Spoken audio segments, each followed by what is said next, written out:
Hello student, BSc part third में अपनी inorganic चल रही थी और इनऑर्गेनिक में अपने फर्स्ट यूनिट का पार्ट सेकंड चल रहा था और thermodynamic and kinetic aspect of metal complexes. तो इसमें अपन फैक्टर इफेक्टिंग पढ़ रहे थे। जो संक्रमण धातु संकुल है उनको प्रभावित करने वाले कारक, मेटल से संबंधित कारक जो थे वो खत्म हो चुके हैं और जो लिगेंड संबंधित कारक वो चल रहे थे। तो इसमें factor related with the ligand के द्वारा प्रभावित होने वाले जो कॉम्प्लेक्स कंपाउंड उसकी स्टेबिलिटी प्रभावित होती है लिगेंडों के द्वारा, तो वो पढ़ रहे थे। उसमें पांचवें टाइप का जो त्रिविम प्रभाव,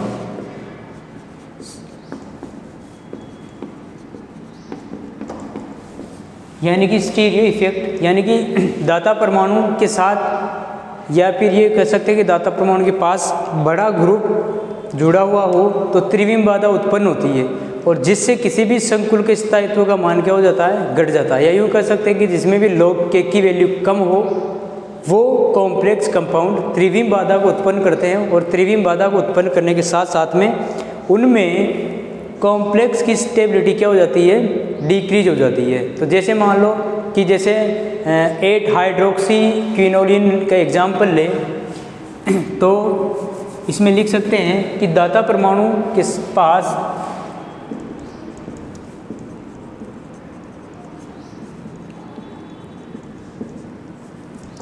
कोई भी स्टेरिक हिंड्रेंस वाला पास बड़ा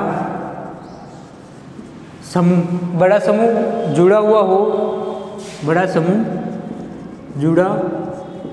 हुआ हो तो त्रिविम बाधा क्रिएट हो जाती है। त्रिविम बाधा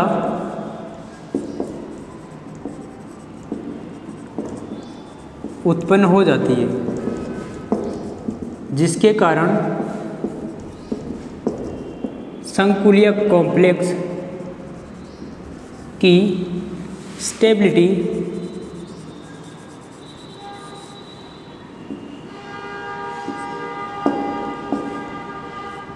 कम हो जाती है। तो स्टेबिलिटी जो होती है इन्वर्सली प्रोपोर्शनल होती है किसके, स्टीरिक हिंड्रेंस के। स्टीरिक हिंड्रेंस बढ़ेगी तो स्टेबिलिटी डिक्रीज हो जाएगी। जैसे एक एग्जांपल लेते हैं,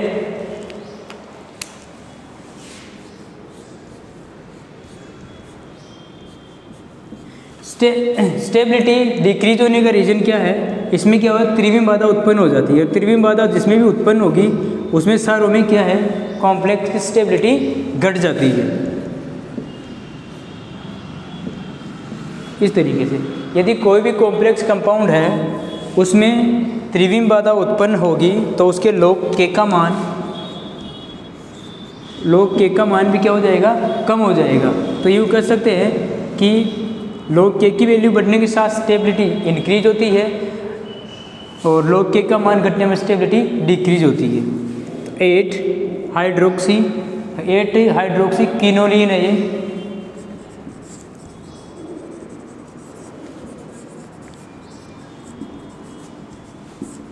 और एक ऐसा ही कॉम्प्लेक्स लेते हैं, मेथिल समूह जुड़ा हुआ होगा और उसमें जैसे यहाँ है और इसको मैं इस तरीके से बना दूँ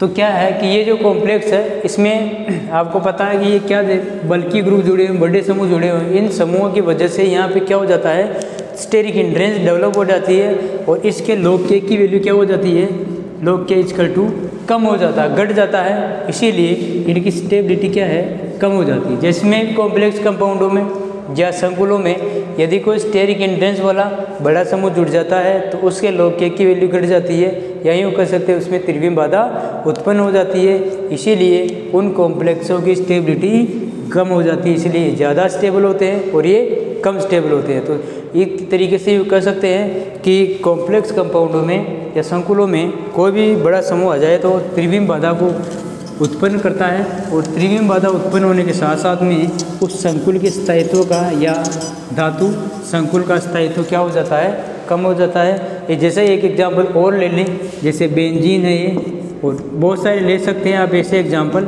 जिसमें एक में डोनर एटम प्रेजेंट रहेगा। डोनर एटम अलदाता परमाणु, उदाता परमाणु के साथ में क्या है कि जो जुड़ने वाला समूह है वो बड़ा हो तो वो क्या शो करते हैं, त्रिविम बाधा को उत्पन्न करते हैं। और जिसमें भी त्रिविम बाधा उत्पन्न होती है उसके लिए log k की वैल्यू क्या हो जाती है, घट जाती है। तो log k की वैल्यू घटने के साथ साथ में कॉम्प्लेक्स की जो स्टेबिलिटी है वो क्या हो जाएगी, घट जाएगी।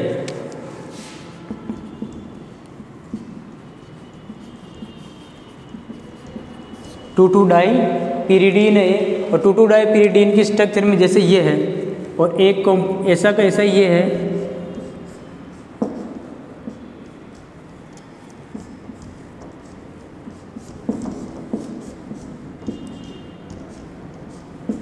ये।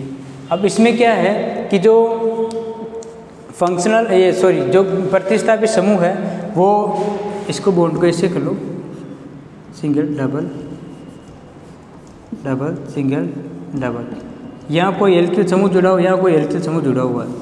इसमें क्या है कि जैसे जैसे एल्किल समूह इसमें एल्किल समूह नहीं है, इसमें एल्किल समूह प्रेजेंट है, तो एल्किल समूह प्रेजेंट होने के साथ में क्या हो जाएंगे कि इसकी स्टेबिलिटी कम हो जाएगी। या यूँ कह सकते हैं कि जो ये वाला कंपाउंड है, ये वाला कंपाउंड है, इन दोनों कंपाउंड में से ये कंपाउंड ज़्यादा स्टेबल होता है। क्यों होता है, क्योंकि इस पर ये होगा और ये क्या दर्शाता है, त्रिविम बाधा उत्पन्न करता है, और त्रिविम बाधा बढ़ेगी तो स्टेबिलिटी कम हो जाएगी। तो त्रिविम बाधा जितनी कम होगी स्टेबिलिटी उतनी ही ज़्यादा होगी। तो जो स्टेबिलिटी और त्रिविम स्टेरिक हिंड्रेंस होती है इन्वर्सली चलती है। ऐसे ही एक आगे वाला जो है ये तो होगा त्रिविम प्रभाव, यानी कि किसी भी कॉम्प्लेक्स में स्टेरिक हिंड्रेंस बढ़ेगी, त्रिविम बाधा बढ़ेगी तो उसके log k की वैल्यू घट जाएगी, और किसी भी कंपाउंड में त्रिविम बाधा कम होगी तो log k की वैल्यू बढ़ जाएगी, और log k की वैल्यू बढ़ने के साथ उस कॉम्प्लेक्स कंपाउंड के स्थायित्व में भी क्या जाता है, वृद्धि हो जाती है, स्थायित्व बढ़ जाता है। टेम्पलेट प्रभाव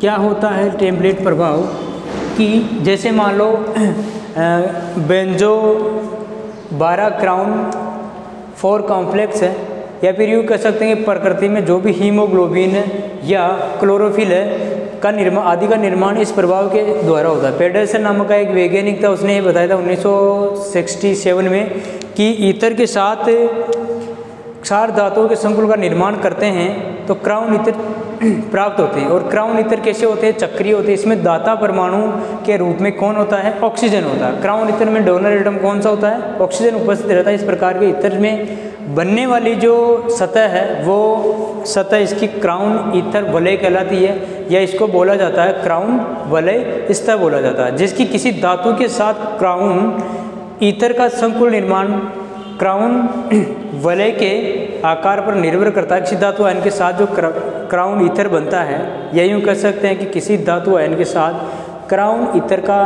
ईथर संकुल का निर्माण क्राउन वलय के आकार पर निर्भर करता है। और इसकी जो अभिक्रिया है, इसकी जो रिएक्शन है अभिक्रिया, वो त्रिविम विशिष्ट होती है, स्टीरियो स्पेसिफिक होती है।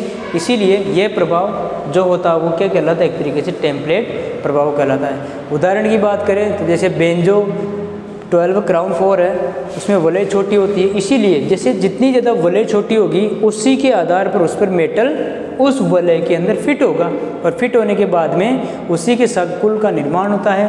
अर्थात जैसे मान लो कोई धातु बड़ा है तो उसके लिए अपने को बड़ा साइज चाहिए क्राउन ईथर के साथ, और यदि छोटा है तो छोटा ही अपने को होल चाहिए जिसमें कि वो मेटल उसमें आराम से सेट हो सके, उसको आइसोलेटेड या विलगित करे दो।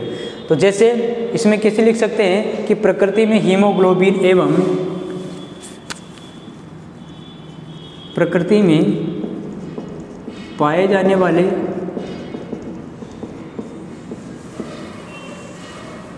हीमोग्लोबिन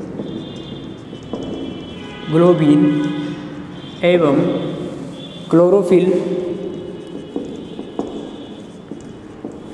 जो नेचर में हीमोग्लोबिन किस में प्रेजेंट रहता है, रक्त में प्रेजेंट रहता है। क्लोरोफिल किस में रहता है, पत्तियों में प्रेजेंट रहता है, प्रकाश संश्लेषण के लिए आवश्यक होता है क्लोरोफिल आदि का निर्माण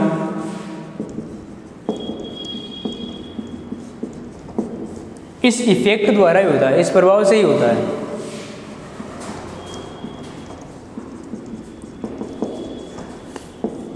इसके माध्यम से ही होता है, या यूँ कह सकते हैं कि पेडरसन नामक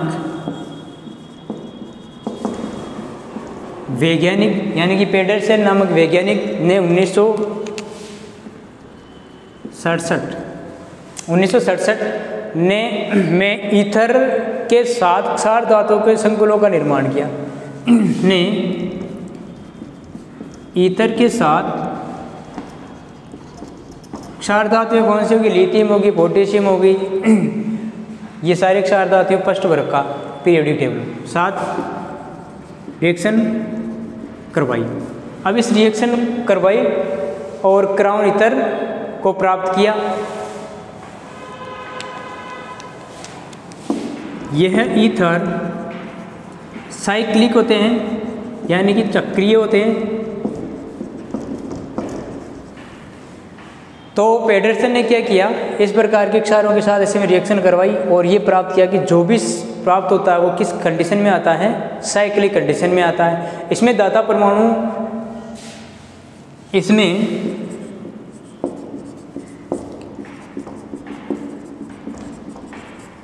परमाणु के रूप में ऑक्सीजन उपस्थित रहता है।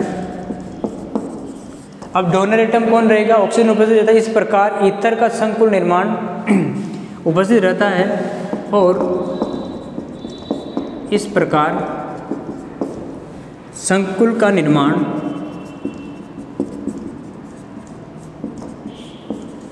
जो कॉम्प्लेक्स का निर्माण क्राउन वलय के आकार पर निर्भर करता है।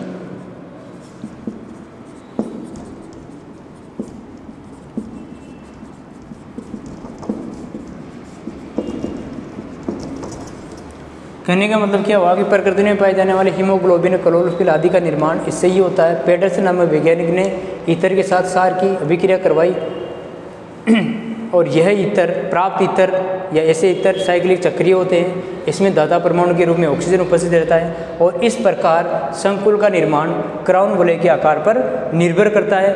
यानी कि क्राउन वलय कैसी है वैसा ही कॉम्प्लेक्स बनेगा, क्राउन वलय के आकार पर निर्भर करता है। इसकी अभिक्रिया त्रिविम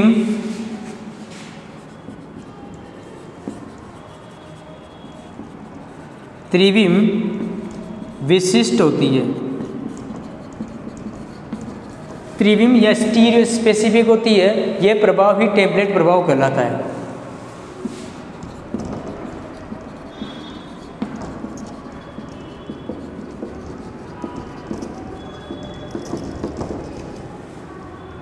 यह प्रभाव ही क्या कहलाता है, टेम्पलेट प्रभाव कहलाता है। तो टेम्पलेट प्रभाव क्या हो गया कि जैसे मान लो कि पेडरसन नामक वैज्ञानिक ने ईथर की रिएक्शन किसके साथ, ऑक्सीजन के साथ करवाई, ऑक्सीजन उपस्थित रहता है, ईथर के साथ क्षार धातु के साथ अभिक्रिया करवाई तो एक साइक्लिक कंपाउंड बनता है। उस साइक्लिक कंपाउंड में साइक्लिक मतलब ऐसे यौगिक साइक्लिक होते हैं, इसमें दाता परमाणु के रूप में ऑक्सीजन रहता है और इस प्रकार संकुल का निर्माण क्राउन वलय के आकार पर निर्भर करता है। ये जो सारी प्रोसेस हैं वो स्टीरियो स्पेसिफिक होती है, त्रिविम विशिष्ट होती है। अब इसके उदाहरण क्या क्या है वो देख लेते हैं टेम्पलेट प्रभाव के। तो ये इंपॉर्टेंट पूछा जाता है कि टेम्पलेट प्रभाव क्या है। टेम्पलेट प्रभाव में डायरेक्ट उदाहरण पूछते हैं आपको, क्राउन का पूछते हैं कि 18 क्राउन 6 क्या है, या फिर ये कह सकते हैं कि बेंजो 12 क्राउन की 4 की संकुल की स्ट्रक्चर क्या है। तो जैसे मान लो कि गैसीय अवस्था में यदि कोई भी 12 क्राउन ईथर है, 12 क्राउन ईथर, तो इसकी स्ट्रक्चर बना लेता हूँ मैं पहले। बेंजो, ये क्या है, बेंजीन। क्या है ये, बेंजीन। इसके साथ कौन एडेड है, ऑक्सीजन। ऑक्सीजन के साथ में जैसे मान लो कि मैंने 4 ऑक्सीजन एटम लिए, ये वाले 4 ऑक्सीजन एटम, ये इस तरीके से बाउंडेड है ऐसे, ये एक बन गई क्राउन ईथर। अब देखो यहाँ ये बॉन्ड होता है कोऑर्डिनेट बॉन्ड, आयनिक बॉन्ड होता है ये, अब इसमें मेरे को इतना सा कि होल मिला है। अब इस स्ट्रक्चर के अंदर ऐसा कौन सा मेटल है जो इसमें फिट आ जाए, इसी की साइज का आकार का इसमें आना चाहिए। कौन? मेटल। यदि इसकी साइज से बड़ा मेटल आता है तो ये संकुल, ये जो क्राउन ईथर है इसकी फॉर्मेशन नहीं होगा। तो इसका नाम क्या है? बेंजो क्या नाम है इसका? बेंजो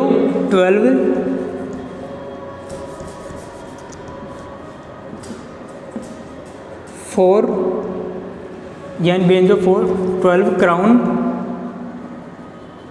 4, बेंजो 12 क्राउन 4 कॉम्प्लेक्स संकुल। बेंजो 1 2 3 4 के लिए मैंने यूज किया क्राउन 4, ठीक है। ऐसे ही सोडियम के साथ बना सकते हैं 15 क्राउन 5। सोडियम के साथ ये सोडियम रहा, ये 5 आप स्ट्रक्चर में बना सकते हैं इस टाइप से। ये ऑक्सीजन, ये ऑक्सीजन, ये ऑक्सीजन, ये ऑक्सीजन, ये ऑक्सीजन, इस टाइप से।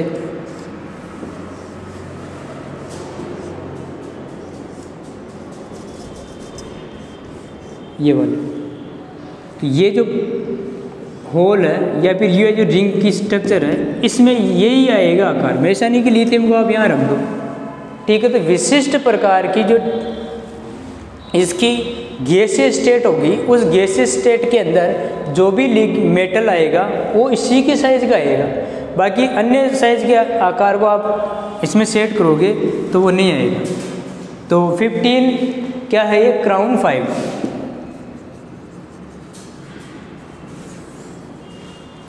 ऐसे ही बहुत सारे कंपाउंड बना सकते हैं। इसको शॉर्ट में लिखे तो B12C लिख सकते हैं, 4 क्राउन 4 यानी कि B12C4।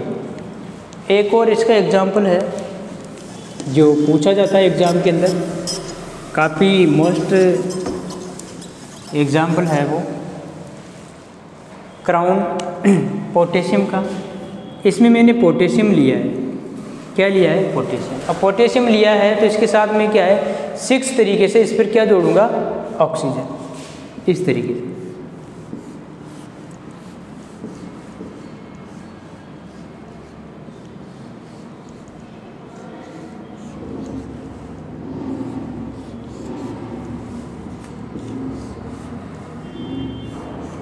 ये वाला, तो ये जो हो गया आयनिक बॉन्ड होता है, और आयनिक बॉन्ड होगा तो ये पहला ऐसा है जो डाई।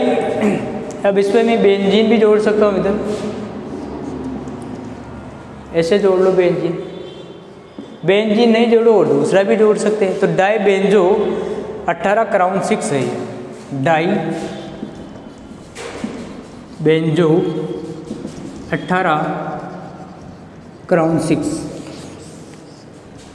इसको मैं शॉर्ट में ऐसे भी लिख सकता हूँ, dibenzo 18C6, dibenzo 18 crown 6। अब ये जो स्ट्रक्चर है इसमें ये जो आकार बन रहा है, क्रिएट होगा, उसी के आकार का अपने को क्या चाहिए? मेटल चाहिए, या यूँ कह सकते हैं कि क्षार धातु चाहिए। तो पेडरसन ने ये देखा कि यदि मैं किसी क्षार धातु की ऑक्सीजन के साथ अभिक्रिया करवाऊं तो मुझे एक वलय टाइप की स्ट्रक्चर प्राप्त होती है, और उस वलय टाइप की स्ट्रक्चर को मैंने क्या नाम दिया? ईथर। जितना ये छोटा होता है, वलय छोटी होती है, मुझे इसी के आकार का मुझे क्या चाहिए? मेटल चाहिए, क्षार धातु चाहिए, तो ही वो कॉम्प्लेक्स बनेगा। अदरवाइज मैं बड़ा यहाँ रखूँगा इसके साथ तो उसके साथ कोई रिएक्शन नहीं करता है। तो ये जो होता है वो पूर्ण रूप से आयनिक बॉन्ड होता है। आयनिक बॉन्ड होता है ये वाला। तो इसमें देखा होगा आपने, जैसे 15 पाइप के साथ सोडियम बनता है, 18 के 6 के साथ सोडियम बनता है, और 21 7 ले अपुन 21 यानी कि 21 क्राउन 7 ले, तो उसके लिए मुझे रुबिडियम चाहिए। क्योंकि इसकी आकार क्या हो जाएगी, बढ़ जाएगी। जैसे जैसे वलय का आकार बढ़ता जाता है वैसे वैसे मुझे क्षार धातु का आकार भी बढ़ा हुआ मिलना चाहिए। यदि इस क्षार धातु का आकार भी इस तरीके का लेंगे तो वो कॉम्प्लेक्स कंपाउंड ज़्यादा स्टेबल नहीं होगा या उसकी फॉर्मेशन नहीं होगी। तो क्वेश्चन पूछा जाता है इनसे, क्वेश्चन नोट कर लो।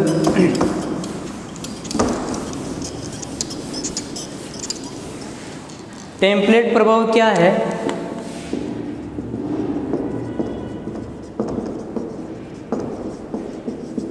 पहला।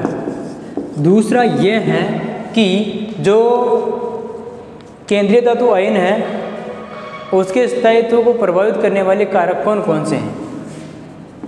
केंद्रीय,